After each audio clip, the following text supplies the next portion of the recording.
Yes students, आज हम पढ़ेंगे सूरदास जी के पद की व्याख्या। इससे पहले आप सूरदास जी के पद की 3 पदों की व्याख्या पढ़ चुके हैं। अब हम आगे पढ़ेंगे। सूरदास जी के पदों को आप विनय के पदों को आप पढ़ रही हैं। चौथा हम पद शुरू करेंगे। प्रभु हों सब पति तन को ठीको। हों का अर्थ है मैं, ब्रज भाषा है। हों शब्द का अर्थ है मैं। प्रभु परमात्मा को कहा गया है कि हे ईश्वर, मैं सब पतितन का अर्थ है पापियों को, टीको का अर्थ है सबसे बड़ा, सरताज। टीका कहाँ लगाया जाता है? सबसे बड़े को। तो क्या कहते हैं सूरदास जी कि हे ईश्वर, हे परमात्मा, मैं सभी पापियों में सबसे बड़ा पापी हूँ, सबका सरताज हूँ। और पतित सब दिवस चारी के, दिवस चारी का अर्थ है कुछ ही दिनों के। कहते कि और जितने भी पापी हैं वे कुछ दिनों के पापी होंगे। हो तो जन्मत ही, हो का अर्थ है मैं तो जन्म से ही पापी हूँ। बधिक अजामिल गणिका तारो, और पूतना ही को। हे ईश्वर, आपने बधिक अजामिल गणिका तारो, उनका इस संसार सागर से पार कर दिया। और पूतना ही को, और उस पूतना का भी उद्धार कर दिया जो तुम्हें स्तनपान कराने के बहाने से विष पान कराने आई थी। अर्थात आपको विष पिलाने वाली पूतना का भी आपने उद्धार कर दिया। बधिक अजामिल गणिका आदि सब पापियों का आपने उद्धार कर दिया। मोहे छाड़ी तुम और उधारे, मिटे सूल क्यों जी को। आपने मुझे छोड़ करके और सभी का उद्धार कर दिया है। अर्थात आपका नाम पतित पावन है और मैं सबसे बड़ा पतित हूँ। फिर भी आपने सबको मुझे छोड़कर सबका उद्धार कर दिया है। इस बात से मेरे मन की सूल अर्थात पीड़ा मिटती नहीं है। कौन समरथ अघ करीबे को, खींच करत ही होली को। मैं आपके सामने लीक खींचकर यह बात कहना चाहता हूँ। यह बात क्यों कह रहे हैं कि लीक खींचकर बात कहना एक मुहावरा या लोकोक्ति है।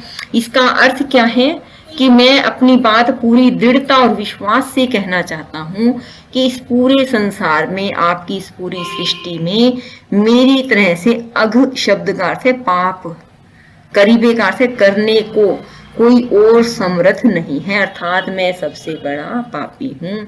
मरियत लाज सूर पति तनी में, मोह तय कोली को।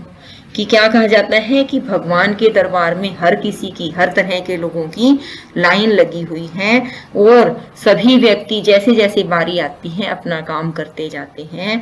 तो क्या कहते हैं कि भगवान पतित पावन है, वो सभी का उद्धार कर रही हैं।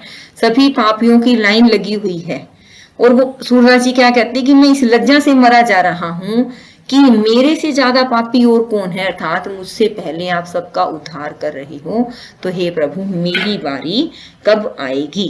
वो ये कहना चाहते हैं कि जब मैं सभी पापियों में सबसे बड़ा पापी हूँ तो आप मेरा भी उद्धार कर दीजिए।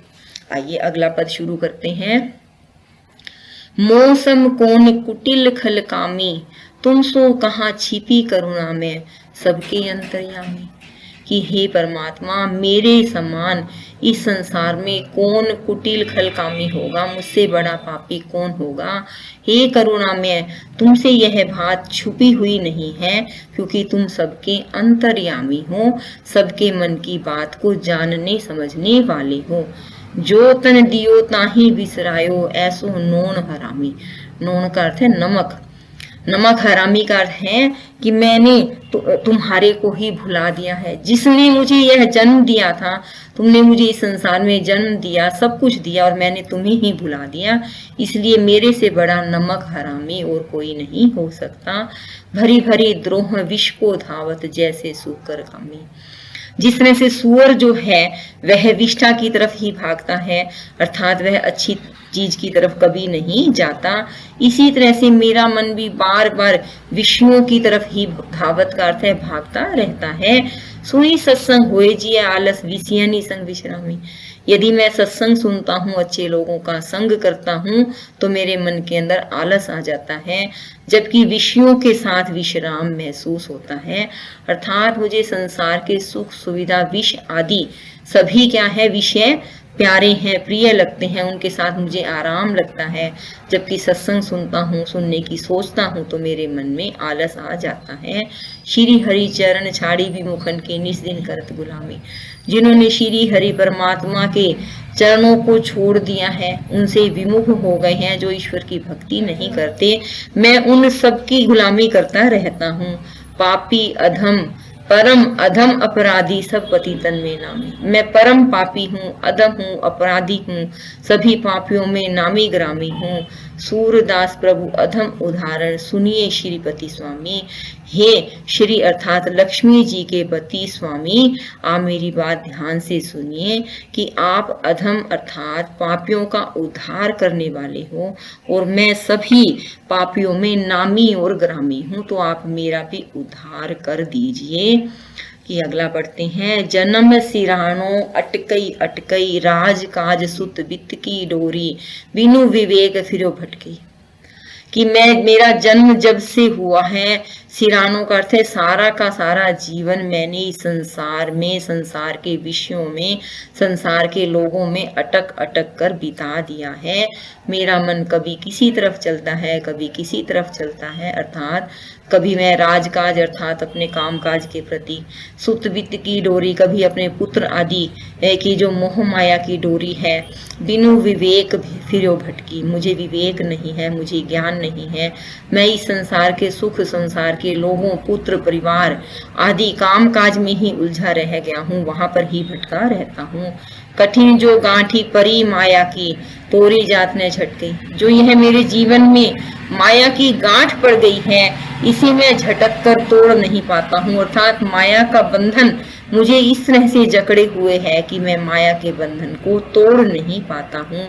ना हरि भक्त न साधु समागम, रहो बीच ही लट गई। न तो मैं हरि भक्तों का संग करता हूँ, न सज्जन साधु पुरुषों का संग करता हूँ। समागम करते हैं संग करना, साथ रहना, उनसे मिलना जुलना। रहो बीच ही लट गई, तो मैं बीच में ही लटका रह जाता हूँ। जो बहु कला काछी दिखरावे, लोभ ने छूटत नर गई। जिस तरह से अपनी कला को दिखाने वाला व्यक्ति अनेक प्रकार की कलाएं दिखाकर मनुष्य को अपनी ओर आकर्षित करने का प्रयास करता है और निरंतर उस कार्य में लगा रहता है। इस संसार में कार्य करते करते मनुष्य का किसी प्रकार से भी लोभ मिटता नहीं है। उसके पास जितना है वह उससे अधिक पाने की कोशिश करता रहता है। सूरदास शोभा क्यों पावे, पिए विहीन धनी मटके। जिस तरह से अपने पति के बिना महिला की कोई शोभा नहीं होती, इसी तरह से आत्मा रूपी जो महिला है, आत्मा रूपी जो नारी है, जो शक्ति है, उसका अपने परमात्मा रूपी पति के बिना कोई महत्व नहीं है। वही संसार सागर में भटकती ही रहती है। सूरदास जी कहते हैं कि उसकी किसी प्रकार से कोई शोभा नहीं होती।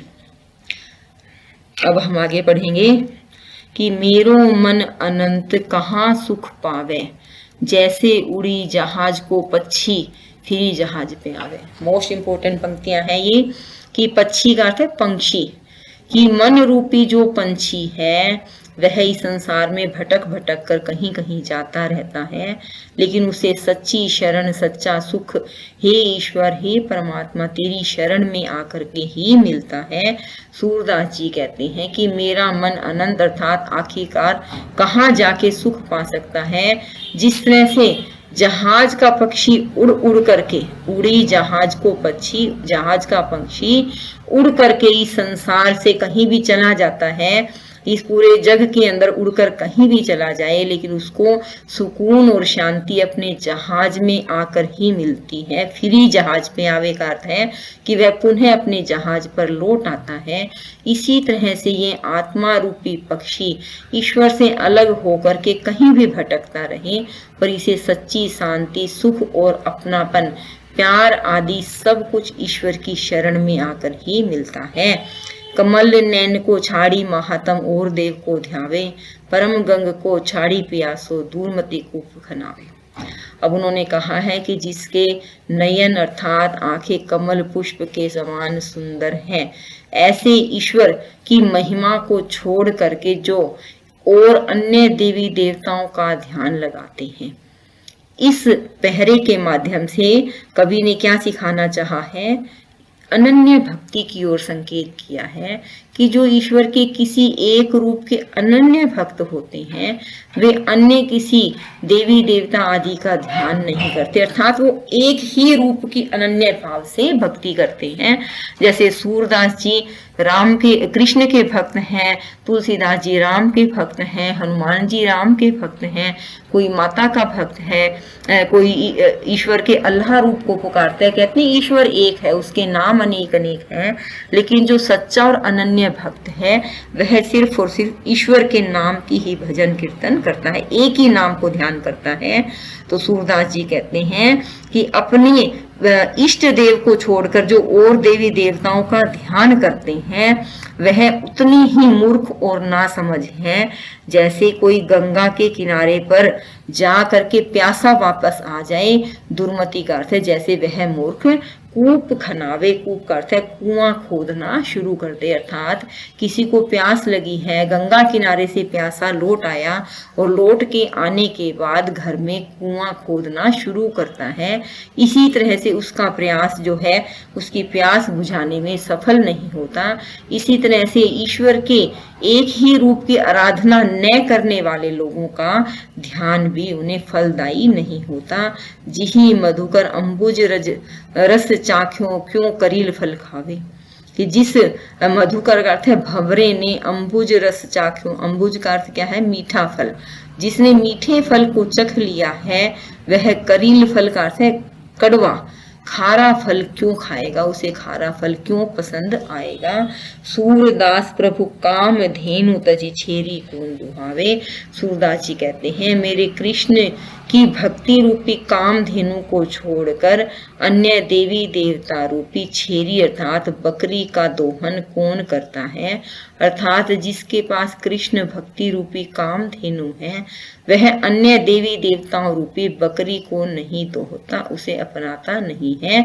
उस अनन्य भक्त का निरंतर जो ध्यान है वह हमेशा हमेशा अपने ईश्वर में, अपने परमात्मा में लगा रहता है। मेरो मन अनंत कहाँ सुख पावे का अर्थ है कि परमात्मा तेरे को छोड़कर मेरा मन और कहीं सुख पा नहीं सकता।